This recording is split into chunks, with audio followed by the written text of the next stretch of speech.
ቀኑ እያሳሰበኝ ያለው ነገር የኔና ያንተ ቁመት ማለት እኔ በጣም እያጠርኩ ነው እየመጣ ያለ። ሄሉዬ የቢኒ ቁመት በጣም እንዳሳሰባት እየተናገረች ነው። ምን ትላላችሁ ጋይሶች? በመጀመሪያ የኔ ውድ ሄሉዬ እንግዲህ አሞሽ እንደነበረ ቢኒ እየተናገረ ነበር። እውነት እግዚአብሔር ጨርሶ ይማርሽ። በጣም ነው የምንወድሽ። እንደው ምንም አይንካሽ እግዚአብሔርን። እኔ በጣም ነው የደነገጥኩት። ማመሟን ሁሉ አልሰማውም ነበር። ምክንያቱም እንደነገርኳችሁ ሰሞኑን ከሚዲያ ሙሉ ለሙሉ ሙልጭ ብዬ ጠፍቼ ነበረ። በጣም በቃ ማማት ከገባ ጀምሮ ሚዲያ ላይ ብዙም እየመጣሁ አልነበረም እና ትንሽ ስራ በዝቶብኝ ነበረ እና አልሰማውም ነበረ መታመሟን። ነገር ግን ቢኒ ዛሬ ሀይሚዬን እንዳመማት እንዲሁም ደግሞ ቶሎ ቶሎ የማይመጡበትም ምክንያት ያው አሟት እንደነበር ነው ሲናገር የነበረውና ፈጣሪ ጨርሶ ይማርሽ። ከምንም በላይ ጤና ነው። ከዛ ውጪ ግን የቢኒ ቁመት ውበት ነው።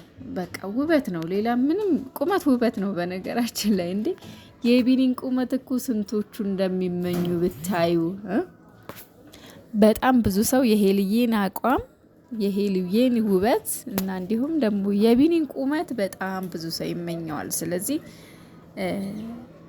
ቁመቱ ሊያሳስብሽ አይገባም ሄሉዬ፣ የኔ ቆንጆ። ቢኒዬ ከውበት ጋር ግርማ ሞገስ አቤት ይሁን። በቃ ክብር ያለ ሰው እንዴት ነው ግርማ ሞገሱ! በቃ የሚታይ ሰው ታውቃላችሁ፣ ደስ የሚል ሰው ነው ቢኒ ማለትና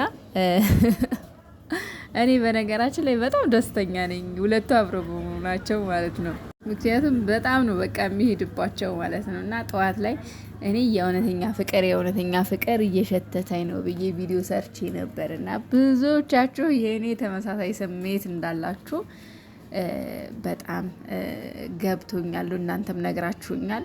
እኔም ደግሞ በብዙ መንገድ የተረዳሁት ነገር አለ። በቃ የሆነ እምነታቸው ላይ ምናምን ያላቸው ነገር በቃ ማች ታውቃላችሁ፣ ማች ናቸው እና በጣም ደስተኛ ነኝ እግዚአብሔርን። ሄሉዬ ስትስቅ ስትጫወት በቃ እንደዚህ ሙሉ ፈገግታዋ እንዲመለስ ስላደረገህ በጣም እናመሰግናለን።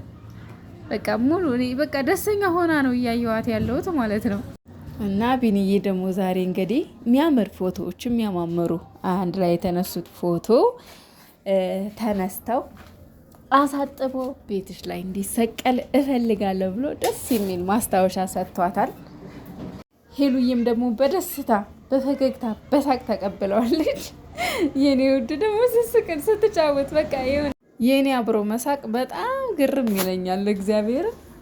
እና መንገድ ዳር ስለሆንኩኝ በጣም የባጃጅ የመኪና ድምጽ ምናምን እየረብሸኝ ስለሆነ ብዙ ማውራት አልቻልኩም። ውዶቼ ፍቅሮቼ፣ በሄሉ መስራት አቆመሻል ጠፍተሻል ላላችሁኝ፣ አዎ ጠፍቻለሁ፣ ግን አልተመቸኝም። ለዛ ነው ከሚዲያም ራሱ ጠፍቻለሁ።